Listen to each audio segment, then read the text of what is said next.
Morning, everybody, and welcome to another episode of the Rad Life. One of the things that I really look for, or I have been looking for, I guess, in the last couple of weeks of doing this show, is how the current crisis is impacting people in different sectors of the market, different business models, different things that people are doing, and what are they doing to either adjust or enhance their capabilities, or maybe they're shuttering their businesses. And one of the things that I think one of the things about businesses that have the need for in-person interaction in the conducting of the business are the ones that I think are challenged the most. I've been remote working for the last 20 years. We do a lot of stuff that is communicative electronically. Until we are in construction or on site, there tends to be the ability to do a lot of the stuff remotely, the planning, the concept development, etc. So the thing that I wanted to do today is I wanted to reach out to a friend of mine who is actually in the auction business. He, in my opinion, is the go-to auctioneer in Orange County and beyond, and that is Mr. Zack Krone. And I want to bring him on. I want to find out from him how he's been doing in the last couple, because he's really, really busy. I mean, it's really hard to even get this guy booked. He's booked way in advance. And so with that being said, let me just get him from the green room and we can find out how his business has been impacted. Zack, are you there? I'm here, sir. Look at you. How are you, buddy? Good morning. Good morning. Well, I don't know. I know. Just move your head for a minute. Let people see the logo. Ah, you want the logo, do you? I want to see the logo. California Coast Auctions. There you go. Very You nice. know how necessity breeds innovation? Go ahead. Let's start with that. So I'm doing like all sorts of virtual auctions now, and I needed a backdrop, and I can definitely do one virtually.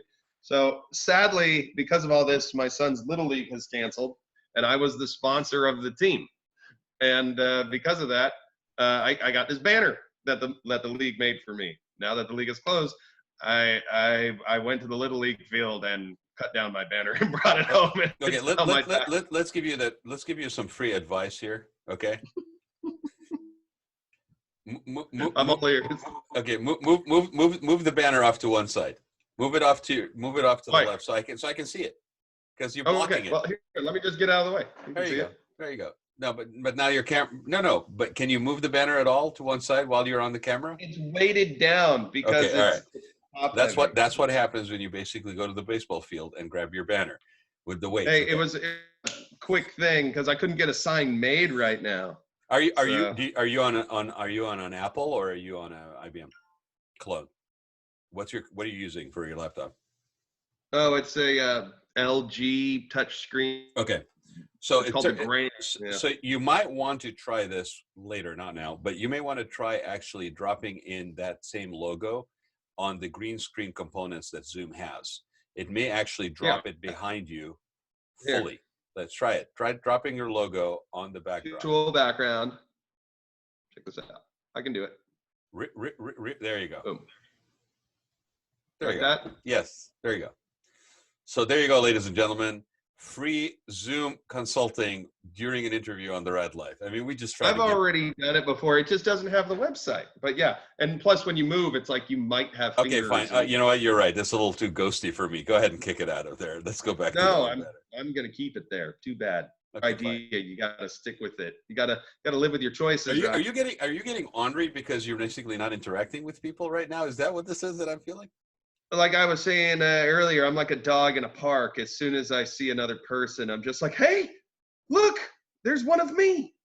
And ornery, I've always been, ornery's not the right word, but I've always just kind of been a professional, wisecracker. Which in my opinion is why you basically so sought after, by the way. Anybody, just sit back for a minute, okay? Anybody who's had the pleasure of actually watching this man perform, and it is a performance for sure, right? While he is conducting his business as an auctioneer, like par none in my opinion, right? I mean, the way I introduce Zack usually to people is like, okay, oh, you have an event, you need an auctioneer. Yeah, the only person you need to call is Zack Krone. That's just pick up the phone. Here's his number. That's all you need to do. You're done. Go on to the next to-do item on your list, right? this man You're too really, kind. when he says he's a wisecrack, and we're using the clean word in here, but when he's a wisecrack, yeah, he is definitely a wisecrack. But I said before I brought you on, Zach, that a lot of the businesses, not like mine, we've been remote working for about 20 years. So, there's a lot of the stuff that we can do as part of our business that we can do remotely, electronically communicate. It doesn't require us to be in physicality or, in physical interaction with other people until we get to a job site and we're starting to construct and all that stuff. In your case, in industries that basically have a very much at their core, a human component, a human connection, a presentation, a performance, or live presentation and performance, right? Yeah, Those I think have been probably the hit or challenged the most during sure. this kind of crisis, right? Yeah. So for those who don't know about you, give a little background to you, the business, and let's talk about this. How's it been the last couple of weeks? Okay. Uh, about 8 years ago, I became a full-time benefit auction specialist. I'd worked in other aspects of news and television production, and I've been a performer, class of 2000, San Clemente, Triton of the Year in theater arts. And I pretty much started doing this because I had I fulfilled the role of being an MC for a lot of different profits. And I kept seeing the same problem, which was a room full of socialites and debutantes being asked to pay attention to a commercial auctioneer who's, used to selling cars, couches, and cattle. And they're clearly just going through the motions, doing their fast chant that no one can understand. And I was like, this needs more. This needs to be entertaining and interesting. So I started doing them back in like 2006. And then in 2011, I decided let's do it full time. And rather than work for Reuters, which was great at the time, but like any job, it can get tedious and old. Um, and now I'm practically a full-time benefit auction specialist and fundraising consultant, because after doing it 250 times a year, I'm probably down at 100 now because I don't want to do that many because it's exhausting. So I now have a team of about 9 auctioneers who I've kind of plucked and vetted and trained to kind of drink my Kool-Aid as far as that this is a degree of auctiontainment is required. That's what I like to call it. So I'm one part talent agent now, and I'm just a series of cautionary tales of what not to do And in the what works in a fundraising environment, right? yeah. And there's a lot of do's and don'ts. It's like putting on a live theatrical performance that's unscripted. So you got to know what to do without being, and still keep it organic. And essentially how to inspire, motivate, and incentivize people to give and raise a bid card. So it was really crazy because my birthday was on March 8th, which was a Sunday. It was a great party and everything, but there was this looming cloud of uncertainty at that time, if you remember. Yep. And then March 9th, the world came crashing down. And this beautiful Jenga tower that I had meticulously crafted for the spring season got completely demolished. And I spent the next 2 weeks restacking it for the fall. Most people are rescheduling their events for the fall. But at the same time, building the airplane as I learned to fly about virtual events. And I had been conducting virtual events for 3 years in the real estate world and in the high-end collectible world for places like Julian's, which is a great auction house, and saw how relatively easy they were to do. So I've just taken that knowledge and done webinars, and I've been holding consultations with people on Zoom, conference calls about how to actually do a virtual auction, which for a lot of nonprofits is a necessity. And there's unwilling participants because it seems like this big, scary monster to tackle because it's so unknown to them. And I just have to be a bridge between the logistical side and the technological side of how to pull off a virtual auction and the most sweetest altruistic people who are working in nonprofits, because they're the ones who are getting hit the hardest. So if I can get any point across, it's to continue to donate, continue to give the way you would normally give if this wasn't happening, because much more so than the live performance industry, the nonprofit industry is always the one to take an economic downturn the hardest. So whatever cause you love, whatever cause you support, give more now. And that's what I'm hearing from a lot of people, actually, Zach. It's Yeah. that sort of growth mindset, but also that we're all in this together. That has to be part of your new marketing and business development DNA. That Hmm. I mean, I kept making reference to it yesterday on interviews, like, not to basically pick any kind of political allegiance or anything, but the terms "I feel your pain" keep coming back to me as a guiding mantra when you're basically approaching people from a business perspective. Like, you need to be sensitive to where people are, what's going on with them, what they're Yeah. facing, and I'm seeing people that are doing it well. I'm seeing people that are doing horribly, because, don't tell me about the fact that you're an exclusive provider of some fancy Italian line of furniture right now that basically is some retro stuff that I don't really need. I am not even paying attention to you, right? Right. So whether you have something of value or not, the nature of the messaging is going to basically block me off right now anyway. And Right. then down the road, if I hear it, it's like, well, yeah, I remember that, and I didn't really care for it then. I think people are very. It's very. There's a big risk, let's say, that right now, out of desperation, out of lack of clarity, of not taking the time to really kind of get down to what is your core of your business, and what is the soul of your business, even more. If you could easily damage your business or your brand easily. I mean, I You're think. either yeah, you're either growing or you're dying. And But your growing right now has to be different yeah. from the way we were growing before. Like, you have to Oh literally yeah. nurture, seed. Um, it's not a harvest time basically right now, I No. think. Hey, look who decided to show live on the radio. This is the next future in the auction industry. This is my 5-year-old boy, Monty. Say Hi, hi. Monty. Daddy, That's Rod. Yeah, I'm on the radio right now. So we can something talk. Yeah. is blue in my toilet, and what is it? It looks like a blue tablet to me. Yeah, that's exactly right. What? Yep. Okay. Say bye. Bye, Monty. Blue rabbit. Go ask go mommy. away. I don't know what that is. I have no idea what you're talking about. But it's It's fun. a tablet. A blue tablet. Oh, For the egg. So you have your own built-in audience. well, California Coast Auctions headquarters just happens to be attached to the house I live in, and it's fun. So I've always how's it been with that, Zach? Because I mean, I'm guessing that's also now there's another layer of things that are occupying your structured day, if you will, I has love now it. been thrown for a loop, right? I mean, I never worked from an office. I always worked from home. I think I had an office once in Laguna Beach, Yeah. and I'd say, "Come to my office. We'll have a meeting." And they're like, "Okay, you're coming to my office. I'm not going anywhere." So I was like, "Why do I have an office to show off?" Yeah, And that's why I gave up my office for the same reason. I was never there. yeah, But my office is the stage at Monarch Beach Resort, Ritz Carlton, Montage, Balboa Bay Resort. Those are my offices.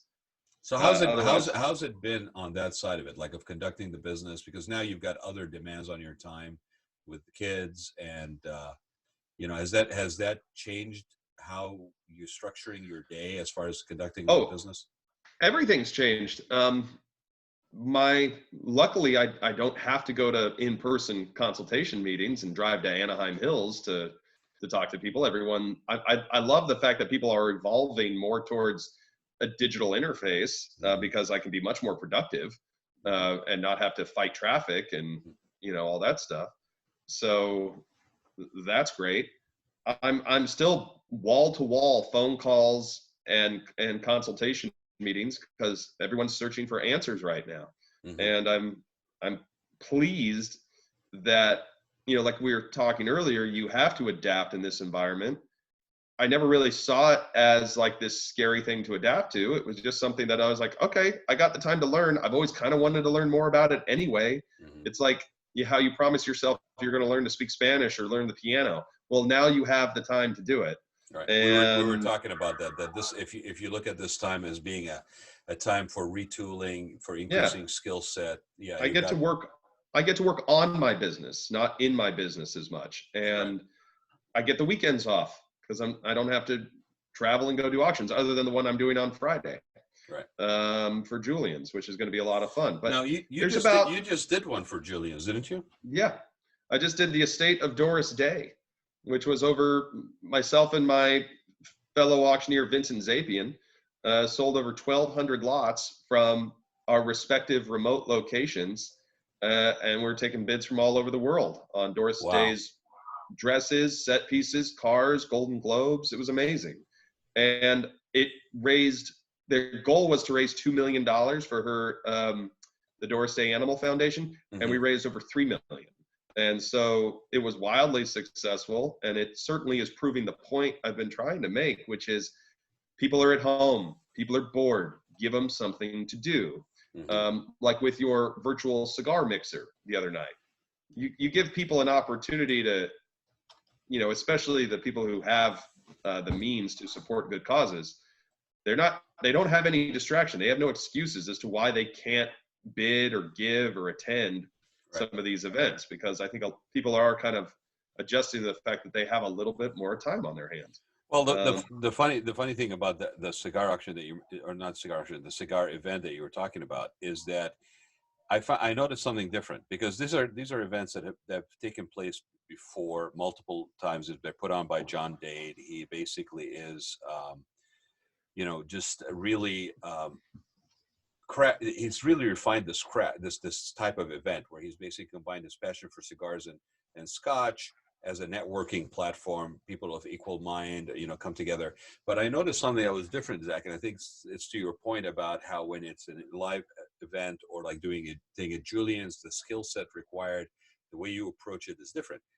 Last night when we did the cigar mixer, we were able to bring in people that were from the Westlake, Los Angeles, San Diego chapters without anybody commuting. Love it. So that was one aspect, right? So there was a, and it was, there was, I mean, because we're all at home kind of thing, there was a little bit more of a casualness to it maybe than a formality. Sure. We also, I noticed that when it's in real life, people congregate and sort of click in little clicks, right? Or they go around to our vendors or people that are purveyors of, you know, we usually have there's usually a distillery, a cigar manufacturer, something that is there. So they tend to do the circuit. Yep. And so the level of connection and level of communication and depth of communication in terms of discussion tends to be more superficial, more surface, right?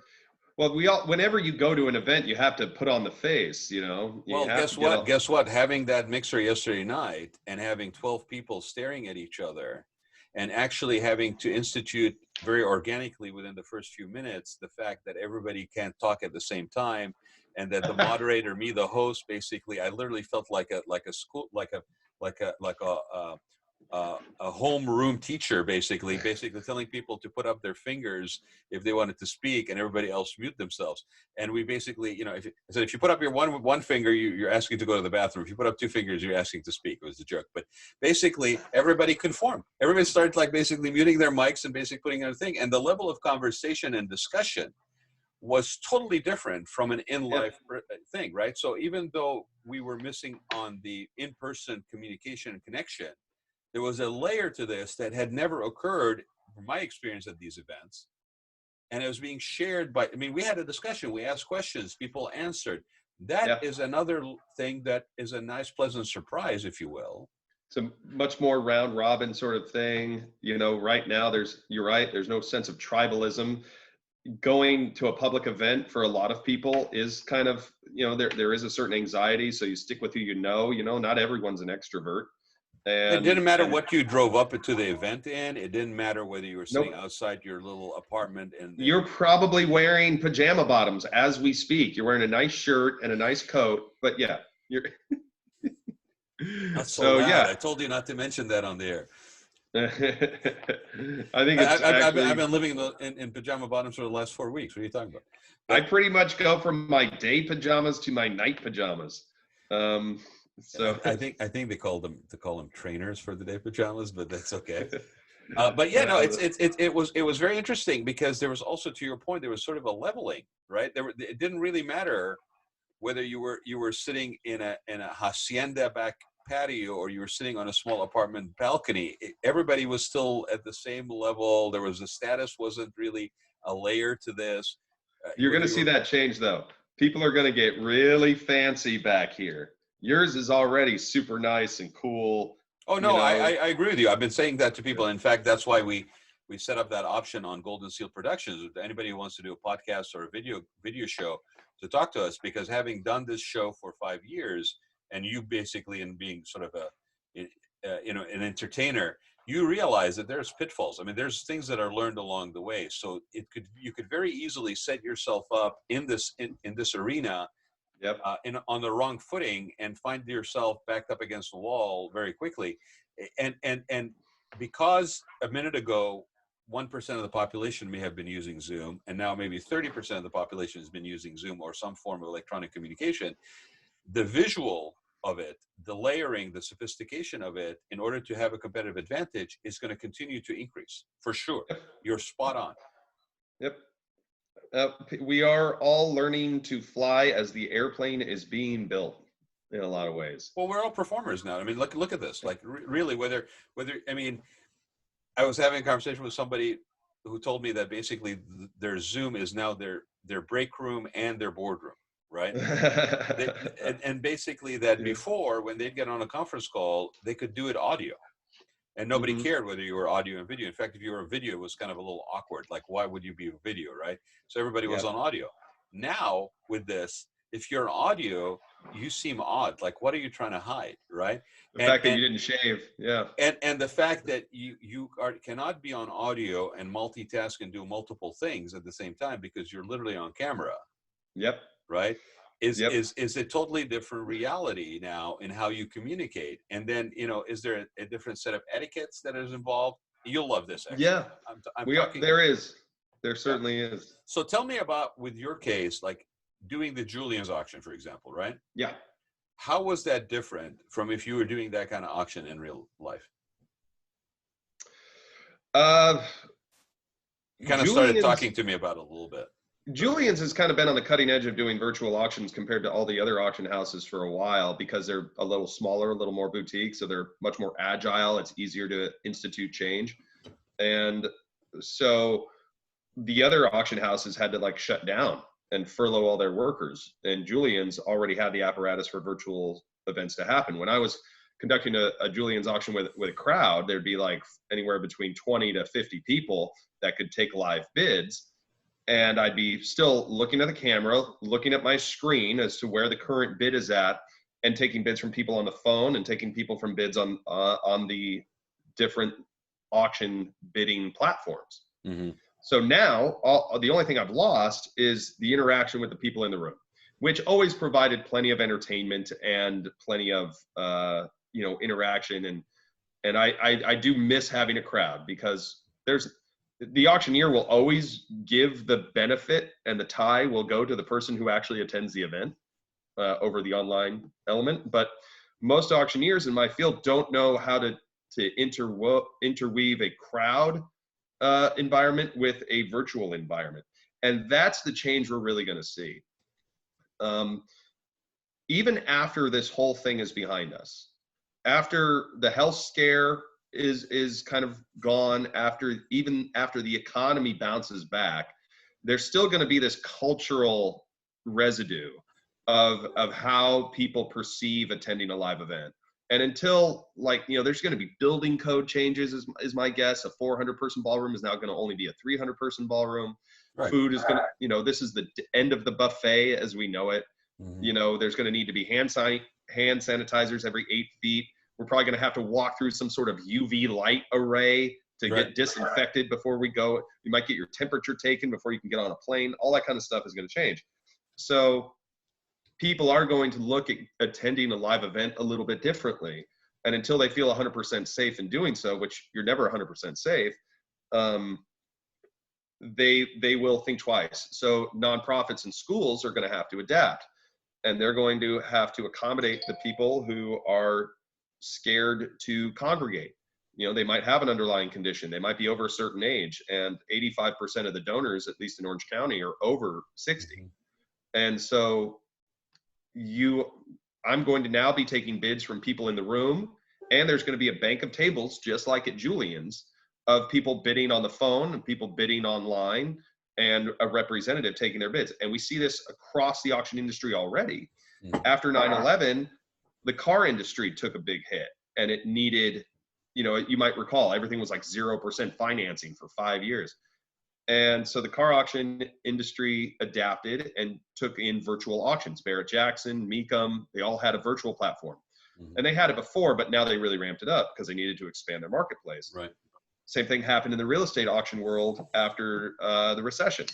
You know, we got all these foreclosed homes and all these trustee sales going on. And it's not like the bidders in Southern California can always support the influx of volume. Well, the volume isn't going anywhere for the nonprofits. All of them are going to stay afloat. They're going to get government support. Big donors always show up in times of need like this. And the data supports that people do tend to give more when there's an crisis. Yeah. When there's a need, when there's a crisis. So the nonprofits are going to be okay, but they're providing more services too. So it kind of balances out. You know, a lot of them are transitioning. There's a lot of good causes out there that would like build certain things, and now they're building other things that are going to help the medical community. You know, there's my phone's blowing up with my next conference call starting in 10 minutes. So to be able to adapt right now is so necessary because the mindset of the donor is going to change as far as how they approach a live event. And so this blip in our timeline, this is an opportunity to experiment, to innovate, and it's an aim small, miss small sort of thing. You're not gonna really lose anything by trying to hold a virtual auction, you know, because it's so lo-fi. You're not paying for food, you're not paying for a venue, you're paying for an AV company, your online bidding platform, which you probably had already, and someone like myself to conduct the thing. Doing a pure virtual auction is a lot like doing a Jerry Lewis telethon.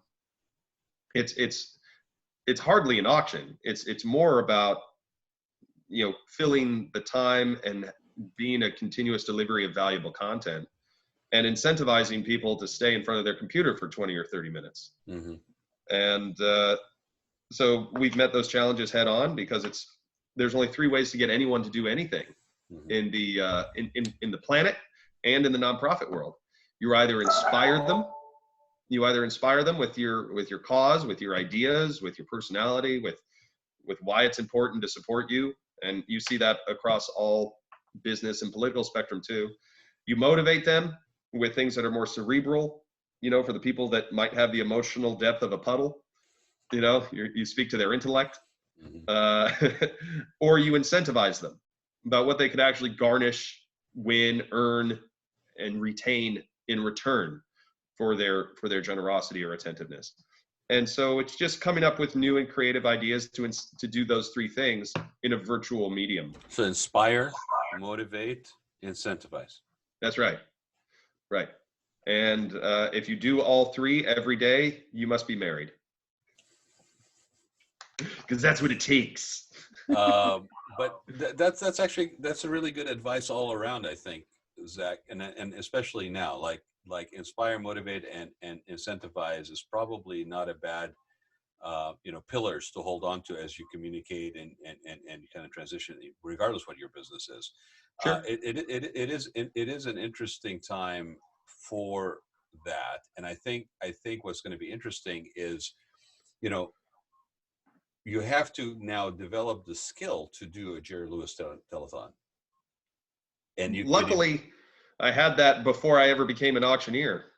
So right, which is. But I'm just saying, in general, the industry, and like if you're not in that space, right? This is the time to maybe do that. Now, how do you go about doing that? Do you you don't? Do you practice in the front of the mirror? Do you set up a yeah, it's hard to take. What do you? I mean, I've been on stage since I was 5 years old. I've never been afraid to be on stage, to make jokes, to, you know, whether it's live theater, whether it's on camera work, whether it was doing all the MC work and all the hosting duties in college and high school for any sporting event. It's just your familiarity and comfort with yourself on stage and on the mic is the new skill set. Auctioneering was always that kind of safety net. You know, you could venture out and tell a little joke or monologue a little bit, but you always got to go back to the auction. Now it's you're accepting bids virtually, and so you lose that you know, kind of direct feedback. yeah, you miss that interaction. So I guess the best way I can compare it is like going to a comedy club versus watching a comedy show on Netflix. That's kind of, you lose that sensibility of the crowd, which is that real peer pressure kind of thing, that sense of contagious giving. Oh, he gave, so I better give too, Right. so I don't seem cheap. Yeah, but So, but to your point, and but you can still integrate it. Yeah. yeah, that's very true. To your point, a lot of people have dabbled with like online auctions, not silent auctions before an event, after an event. We've been dabbling with sort of these hybrids layers in addition to your typical event structure for a Yep. little while now. And Now we're forced to do it. now we're forced to do it, and I think we now also have potential. Like, for example, if you Yep. genuinely put the effort into doing a virtual auction, the bid range, the reach that auction has now, technically, if it's structured correctly, is Worldwide. much wider. So Yep. before you go, I want to put up your website, your logo and website again. So it's calcosauctions.com. Zack Krone is the only person you need to call if you have an auction or virtual option. Yeah, and I don't get paid for that, but that's really from the heart, my friend. But Thanks, brother. You're welcome. And the other thing I want to do is go ahead and give people, if it's okay to do that, Yeah. the Julian, like what because I know you got another Julian auction coming up, and I think they have a chance to now watch it in person. I mean, heck, how much Netflix can you people binge on? Go watch Zack do Julian auction. So on Friday, starting at 10 a.m., I will be conducting a virtual live auction. So I'm taking bids from people on the phone and people on about 3 different online bidding platforms, all competing against one another, to sell about 250 lots of rare collectible Beatles memorabilia. And so we're selling the baseballs that they signed when they played Candlestick Park, autographed that when they met Muhammad Ali, which was a great moment in Beatles history. Signed pictures and memorabilia from their last live show, and the actual stage they played on when they were the original band name, in London. Yes. Like I can't remember, the Palace, I think it's called. So some really cool, rare things to bid on. What's really interesting about that is the separation of socioeconomics, because rich people are home and they're bored and they and well, they're not bored, they're never bored, but they got something they would want and something they do. And then you have your more transactional bidders who may not feel like they have the disposable income to bid, so you can actually get a really good deal on some pretty cool, like you want a Beatles lunch clock that was made in the 60s, it's going to be there. And as an entertainer, it's providing you a wider stage. I mean, it's kind of interesting, right? Because because people would go to events or not go to events, and if you're associated with the organization, they may bid on this to support it. But that was pretty much it. Now there's more of an entertainment actually. There's thousands of people streaming this, and it's weird because public speaking is a fear for a lot of people. I don't feel like I'm public speaking. But yeah, sometimes there's like a comment board that you can bid on through Julian's Live and comment on them, and sometimes I'll read them off. So there is a degree of interaction there, which I love, and it's definitely at the forefront of the auction industry. And so anyone that is not experimenting with this, learning how to do it, this was going to happen in 5 years anyway. We now are just forced to do it. Accelerated, yeah. Exactly. And so it's fun, it's easy, it's cool. If you can't, you click on a link, you register the same way you would if you were there in person. So it's not too hard. And what's the website for Julian's? That would be juliansauctions.com. JULIENS auctions.com. And that's tomorrow, Friday, it's just 10th? Friday at 10 a.m. Friday the 10th, though, right? Yep. Yeah, that's so right. That's tomorrow. Okay, so no, it's not. Today's Wednesday. Oh, sorry. Today's Thursday. Sorry. No, I'm sorry. The auction's Saturday. Excuse me. The auction is Saturday the 11th. So I was right. Today's Thursday. Tomorrow's Friday. So you're Saturday. Okay. Yeah. So it's okay, man. It is Friday. What am I thinking? It is Friday. I don't remember what day it is anymore. It's okay. We're all suffering from the same thing. The days are all running into each other. So, okay, everybody, just to be clear, Zach is going to be Friday. Basically auctiontaining tomorrow, Friday, April 10th at 9 o'clock, 10 o'clock, 10 10 o'clock o'clock. on juliansauctions.com. That's right. And it's going to be Beatles memorabilia. So definitely don't miss the show, literally, by tuning in and watching this guy. Get a sense of what Zach does, because I really think he's an entertainer, and I think you might have found yourself a new stage, my friend. I appreciate that. Right, and I will be checking in. So again, cool. His company is calcoastauctions.com, California Coast Auctions. He's the only person you should be calling if you have an auction, whether it's in real life or it turns out now virtually. And you would know that because you've done it at least 3 or 4 times. What I've had the pleasure of your entertainment multiple times. Yes. Well, I mean, you recommended me for Carrie Kasem's nonprofit. You recommended me to Casa Romantica, which is still our client, one of our longest standing client. You definitely introduced me to Ronald McDonald House, which is something I really wanted to do, because after my first son was born, we actually stayed at the Ronald McDonald House. Yeah. And you've just been a friend and an advocate. And I know you go to a lot of fundraisers and a lot of events. Sometimes you're on stage, sometimes you're not. It's the clothes and it's the hair and it's the bravado of Rod Gantos. He's a man not unfamiliar with, you can tell he looks in a mirror and goes, okay, this works. I can, Hey, these days when I look in the mirror, it talks back to me because it's the only person I'm interacting with. So. Oh, that's not true. Well, I'm curious who's cutting your hair. How you getting a haircut these days? Actually, I'm not cutting my hair. The hair is long and out of control. You're going a little Einstein-y on us when you roll it out like that. It's under control. It's been. I told people the equivalent of hairdressers these days is a tube of gel. That's your hairdresser. When I look at Rod, I see Tony Stark and the Dos Equis guy got put together, and that's what. Okay, that's it. Like. I'm cutting you off. You're done. Have a great auction tomorrow, my friend. I will be tuning in to check it out. Again, everybody, tomorrow, Friday, April 10th at juliansauctions.com. Zach will be auctiontaining. So come watch the show. See you, buddy. Thanks, brother.